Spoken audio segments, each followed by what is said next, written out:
Yeah, no, Exactly. sorry, I said reasonably. They seemed recently spent. They weren't, it's not as though the kids had been sneaking up there to. Although this is, and I know you will find the cigarette butts in the attic thing on Wikipedia.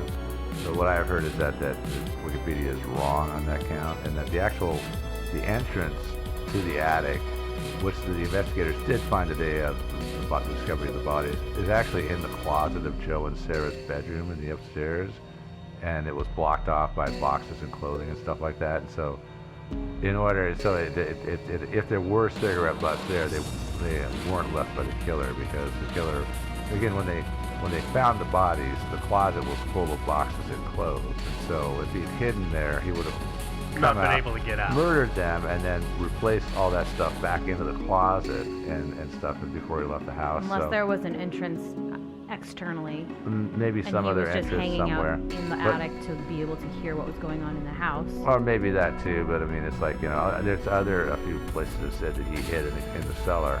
Same thing though. There's no internal entrance from the house. So if he's in the cellar, he's got to exit the house and come back into the house. Which is not and same thing crazy. With the attic. No, not insanely crazy, but that's just what I've heard though. Is that the whole wiki thing is not exactly. So the killer was Spider-Man. Okay, got it. So, and actually, I've heard another account out there. I got to start taking better notes. It's another account which may have been a little bit of conflation with Hinterkaifeck. It's very Hinterkaifeck-y. Is that, of course, the Moors did have a barn with their horses, and they found evidence that somebody had been sitting on a couple of hay bales there, and in close proximity to a knothole in one of the exterior walls that afforded a view of the house, and that maybe the killer was hiding in the barn and watching the house from the barn. But again, that's very circumstantial. Yeah, well, again, I think that this might really be a case of where over the years it's been sort of conflated with Hinterkaifeck a little bit, but same thing with the attic and stuff. So anyway, Devin, sorry to interrupt your narrative. So the killer's hanging out somewhere, I guess. He was hanging out somewhere. Maybe not. Maybe he just came walking up out of the darkness and went right into the house. The massacre started in the master bedroom with Josiah and Sarah. Josiah was really, really badly beaten up. He'd been hacked. He'd actually been hacked. Most of the victims had just been bludgeoned with like the blunt side, the butt, what you call the butt of the axe. But he had actually been cut a number of times with the blade of the axe. In fact, he was beat so badly that his eyes were apparently missing, which is that's normal. That's pretty intense. Next, the killer, because we don't actually know if there was only one killer or not, moved to the children's room. Sorry, they bludgeoned Sarah as well. At the same time, right? Where Herman, Catherine Boyd, and Paul all were. They were all beaten with the butt, as previously noted. Then, after returning to the master bedroom to beat up on Josiah and Sarah a bit more, the killer, or Z, went downstairs to the guest bedroom where Ina and Lena were, killing them. Lena, it seems, may have been awake when she was murdered, and that would be different from all of the rest of the victims. It looked like they were all asleep when they got bludgeoned, which means the bludgeoning had to happen pretty dang quickly. Especially the children, when you're talking about bludgeoning 4 children to death without waking any of them up in the interim. And they were sharing beds, weren't they? Mm-hmm. Because, it's 4 kids, and you're not a rich, even a well-off family at that time. It was not uncommon to just stack them like cordwood in a... Yeah, oh, sure. Yeah. Totally, yeah. Lena seems to have had signs of defensive wounds, maybe cuts to her arms. There's also speculation that Lena may have been sexually assaulted. She was found, the other reason that people think that she was awake was because she wasn't found laying next to her sister in the bed. She was laying across the bed.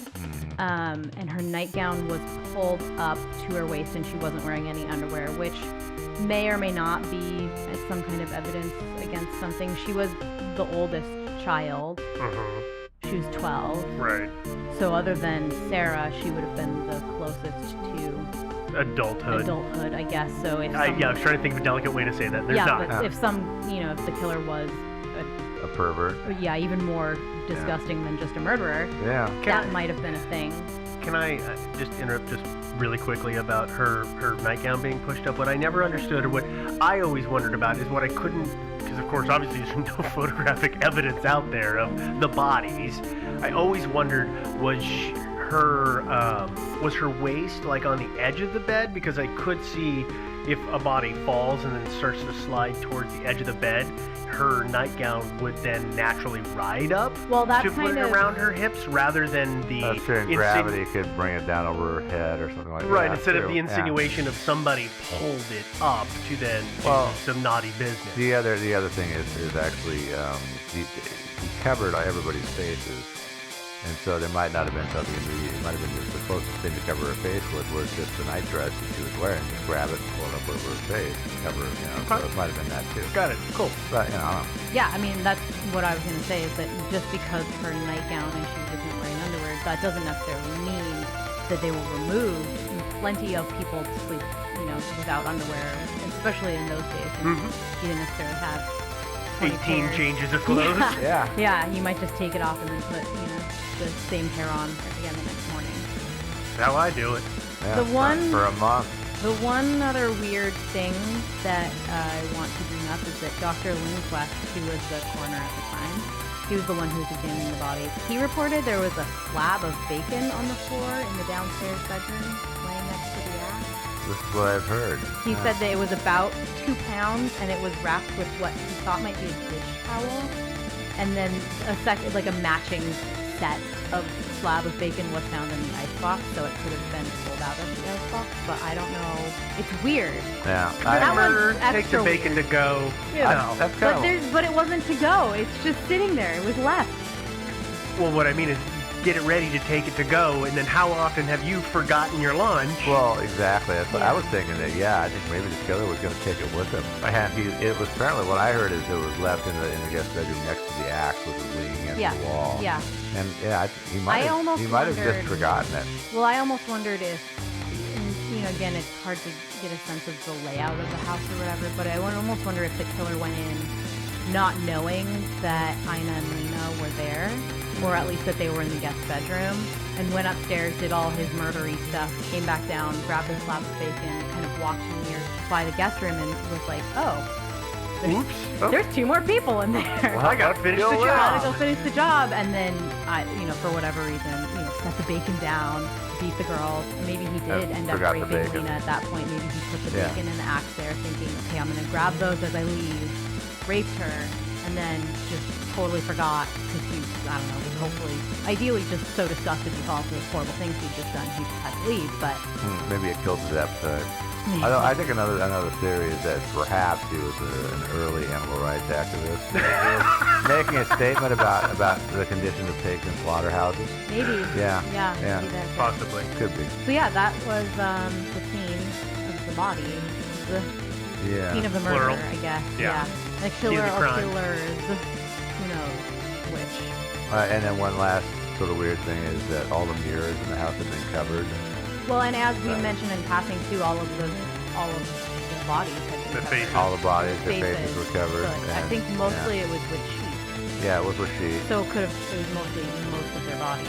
Yeah, it might have been kind of a respect thing or something like that. Because apparently, according to the doctor's testimony that I read, one good reason to put a sheet or a towel over somebody's face before you beat their head in is to keep the blood spatter down. Yeah. But apparently they were placed after. They were. Yeah, they were placed after the death. The other thing that we haven't really mentioned is that, Devin brought up the fact that the sharp end of the axe was used on Joe, but he got the worst. He got the worst well, of that's it. what there I was was like, kind of... 40 or 50? He took 40 or 50 whacks or something like that? Crazy. Yeah. It was some huge number. Well, and that's that was the thing, the murderer went and murdered the children, and I almost wonder if he hadn't really finished the job the first time, and Joe was starting to make noises, and so he thought, well, okay, I gotta go kill the kids so they don't wake up and he's moaning. come back.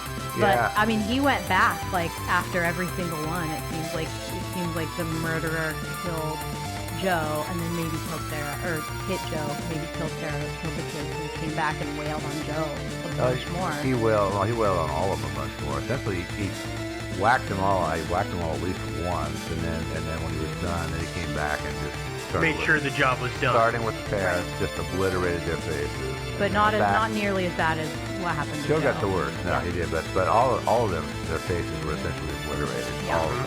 Yeah, and it was so did all the obliterating, and then he was done. Yep. Yeah, it's the what is it from Zombieland? The triple tap? Yeah. Or the double tap? I can't remember which one it is, but Yeah, a little more than that, really. And then apparently, like I said, he covered all the mirrors in the house, which may or may not be significant.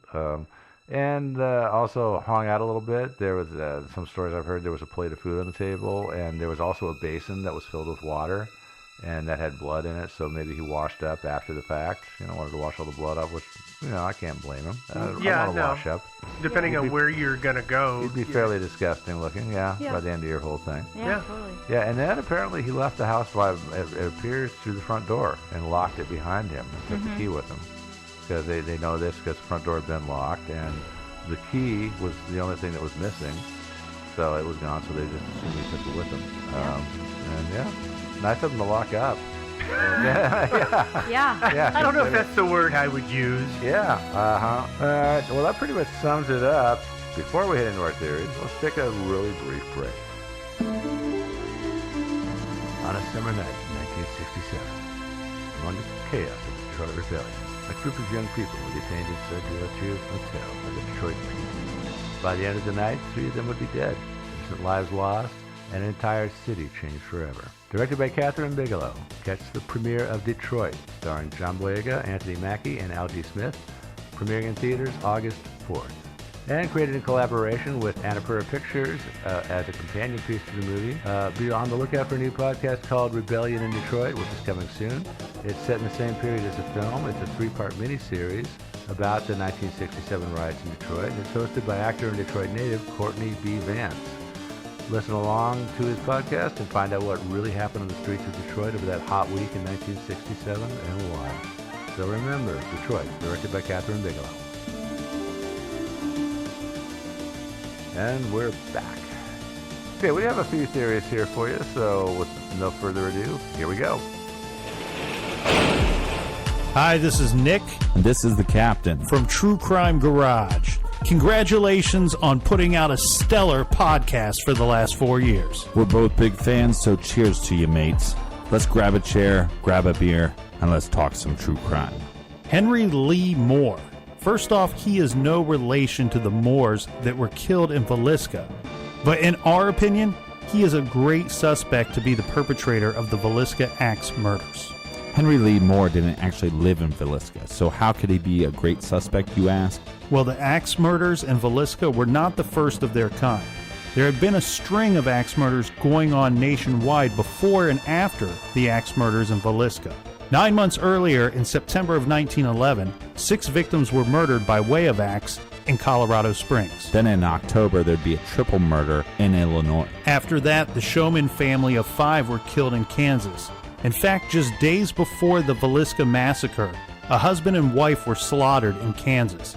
And there were all similarities in these crimes.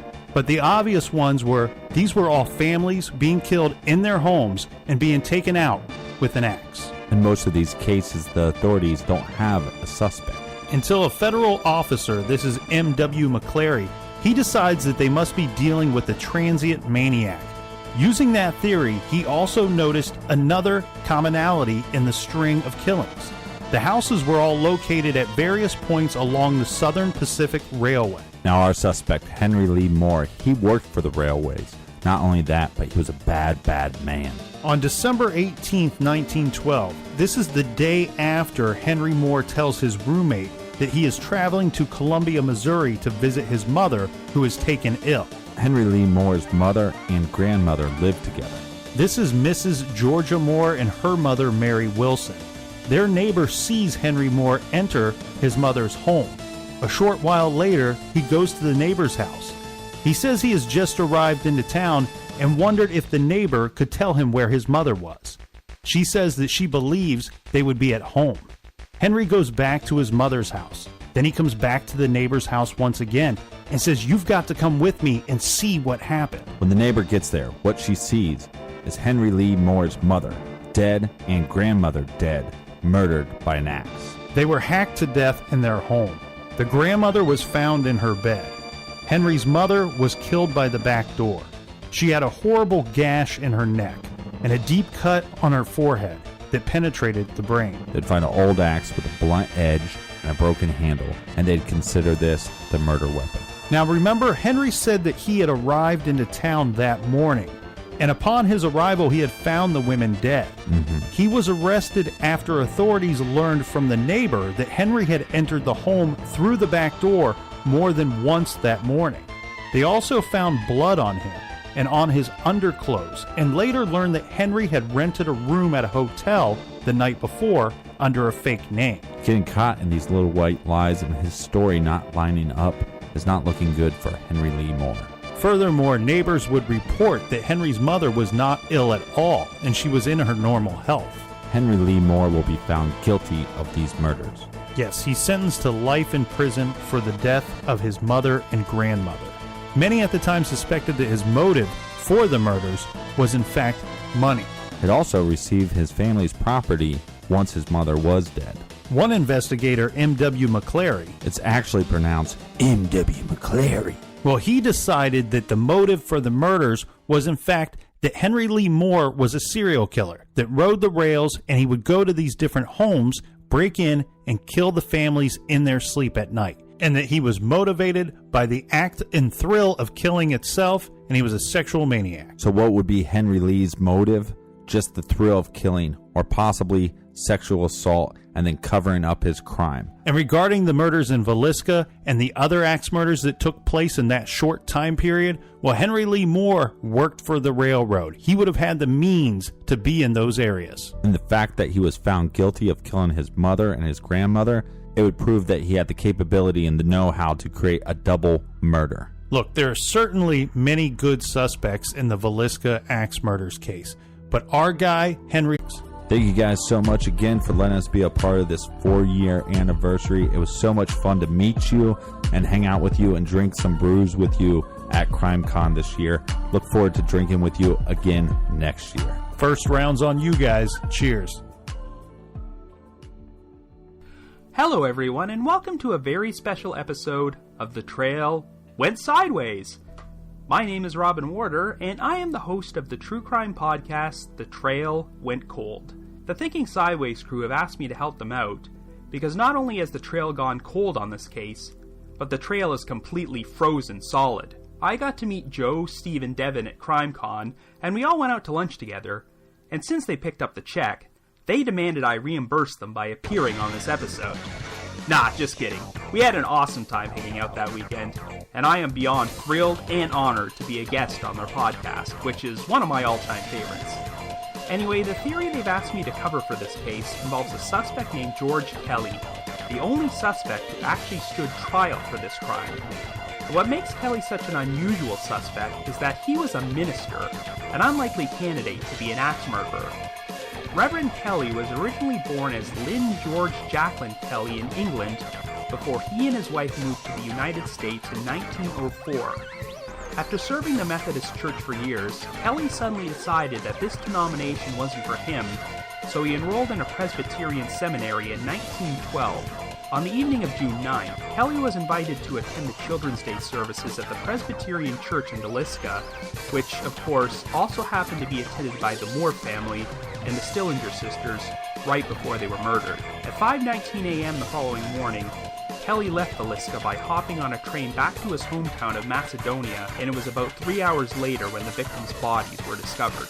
Now, Kelly put himself on the radar as a suspect when he started writing a non-stop series of rambling letters about the murders and sending them to the police and the victims' surviving relatives. It seemed like being in Villisca when the murders took place caused Kelly to develop a pretty unhealthy obsession with this case. In fact, 1 week after the crime took place, Kelly returned to Villisca and went to the trouble of convincing the police to give him a tour of the Moore home. Anyway, one private investigator decided to write Kelly back and ask him if he knew anything about the murders. Kelly responded with a pretty eye-opening story about how he'd been walking past the Moore home that night when he heard what sounded like the thud of an axe, and that a man who was likely the killer briefly stepped out onto the porch. Naturally, this made investigators suspicious, but there was no direct evidence that Kelly was involved in the crime, and since he had a history of mental illness and erratic behavior, it was hard to know if his story was actually true. So Kelly dropped off the radar for a while, but he got himself in a bit of trouble in 1914 after he placed a newspaper ad for a stenographer. When a young woman expressed her interest, Kelly wrote back and essentially said that the position was hers as long as she was willing to type in the nude. Well, this woman was mortified, so this letter was turned over to the authorities, and they proceeded to send Kelly a series of dummy letters